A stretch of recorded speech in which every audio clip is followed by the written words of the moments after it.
There we go. Look at that. There's some right there. We're off to a good start. Doing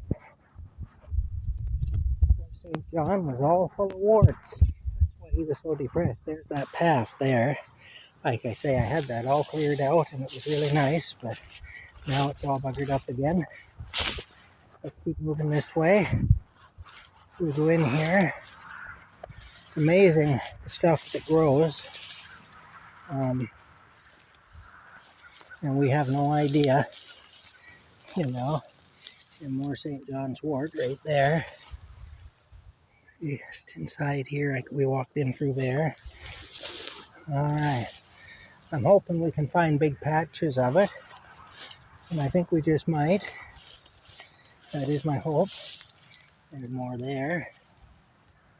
Right around here where the weeds are shorter, it seems is often where you'll find it, right in areas that look like this. When you get into the higher weeds, it seems that it's not as common. But still, let's look there. Somebody built themselves a house of sticks, I see. A nice house of sticks. Alright. Well, we go this way. There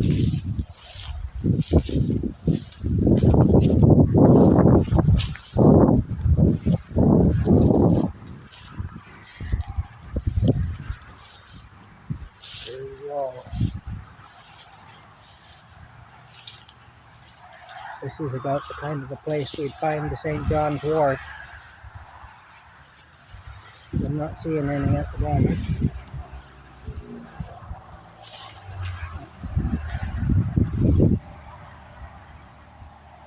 I wonder. I just wonder. Let's go this way. Lots of broken trees, eh? Nature has not been kind to the vegetation this year. Let's look in here and see. I'm wearing my good pants today. I don't have very many good pants because, well, when you're living the life I'm living, you don't have very much good anything, really. And if you have anything that's good, it don't stay that way for very long. But still, there's another tree that's down. Let's go this way. This is the driveway here, the next driveway, which is also part of this property. So I'm not technically trespassing. Just to be clear, I haven't strayed onto somebody's property where I'm not allowed to be or anything. Yeah, the highway. Now there's the St. John's wort flower right under there. There's one though, it might not be worth bothering with for this kind of a walk. But if you find one, that indicates you're on the right trail. Sort of like with wild strawberries. If you're picking wild strawberries and you find a wild strawberry or a few wild strawberries, then that means you're moving in the right direction, and chances are you'll find a big patch of them.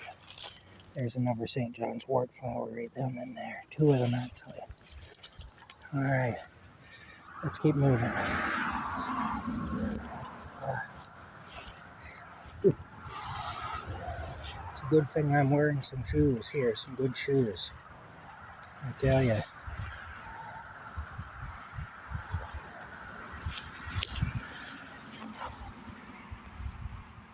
Yeah. Okay. Ooh. Now.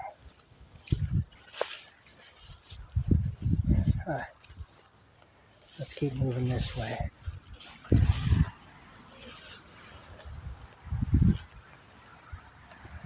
Lots of traffic.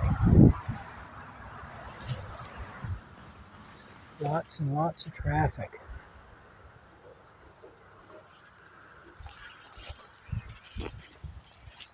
Now this looks like the sort of place where we might find some. Sure enough. There's one there. There may not be any more, but I have a feeling in through here we'll find some. Whether my feeling is right or not, I don't know. It may be wrong, but I'm going with my gut on this one. It's looking like my gut was wrong, so we'll move out of here as well. I'll move right out of here. Yeah, I'm a little concerned about my truck. It's going to be an awful kick in the arse if that truck needs a transmission. I'm definitely not putting a transmission in it. That just isn't happening. I'm not spending thousands of dollars on top of what I've already spent. Enough is enough. In Ontario, Canada, they don't want people driving, so this is what they do to us.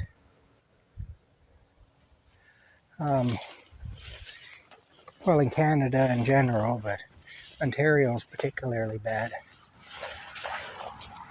Well, you know, so far, I'm not finding a lot of St. John's wort, although there is a bit when you come in from the side there where I came in from. There is a bit there. Let's see. But then I could be going along and run into a big patch of it. And again, this looks like the kind of place where you might just find some. So let me just look here and see.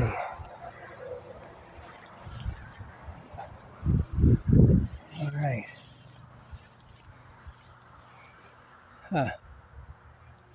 No. Okay. Ooh. That there could be some kind of modern art. It could be. That's pretty neat looking. Pretty neat looking. The Rosedale group. There you go. That's the Rosedale group going past there. Okay. Ooh, wait a minute.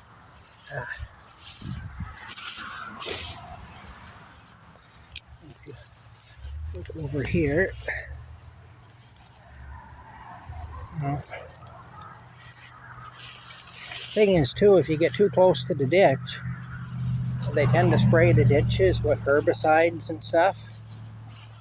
And so you don't know what poisons you may pick up, which aren't good for you.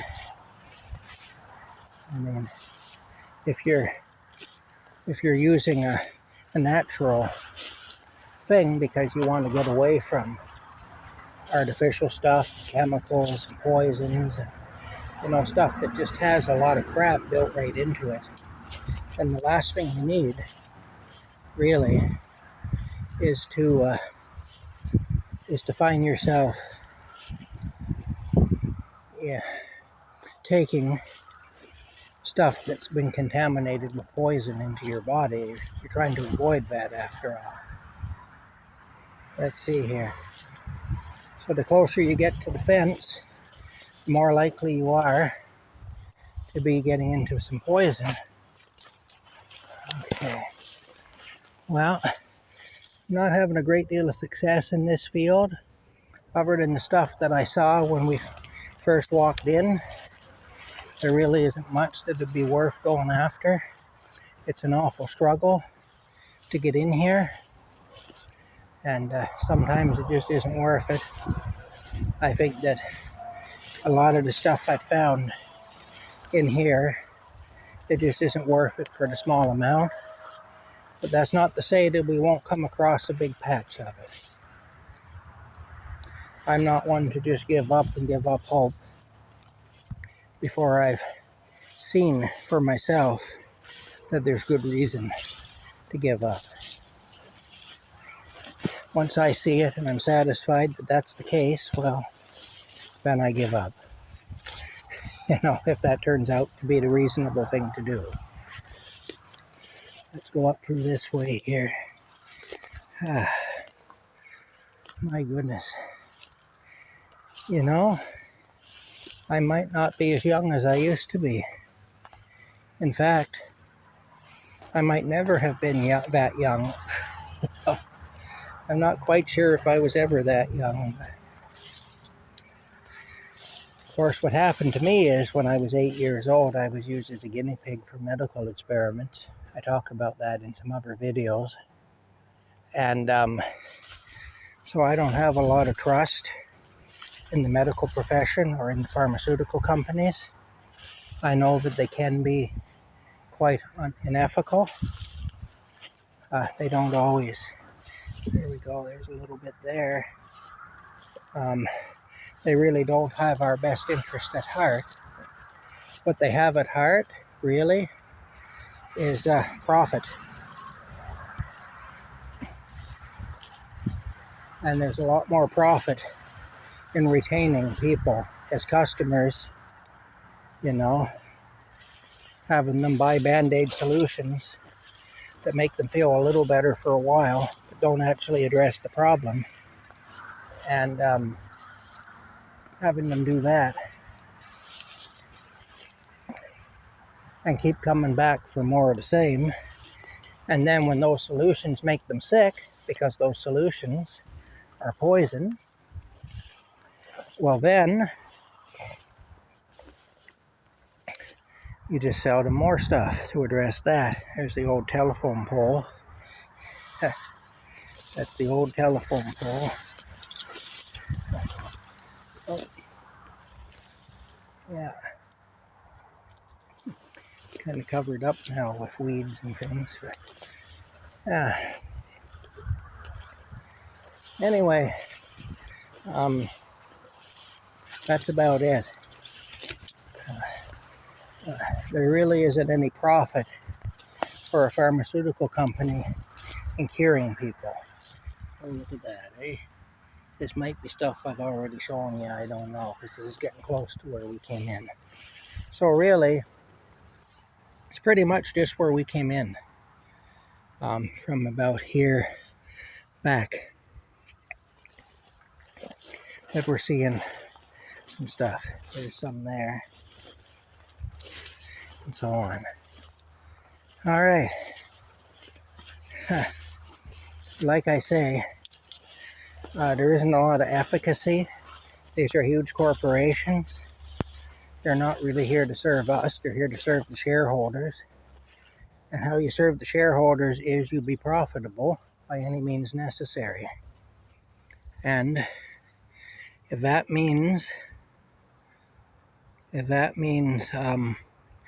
poisoning people, well then you damn well poison people. That's just how it is, you know. So yeah. Anyway, that's it for now. We'll talk to y'all later.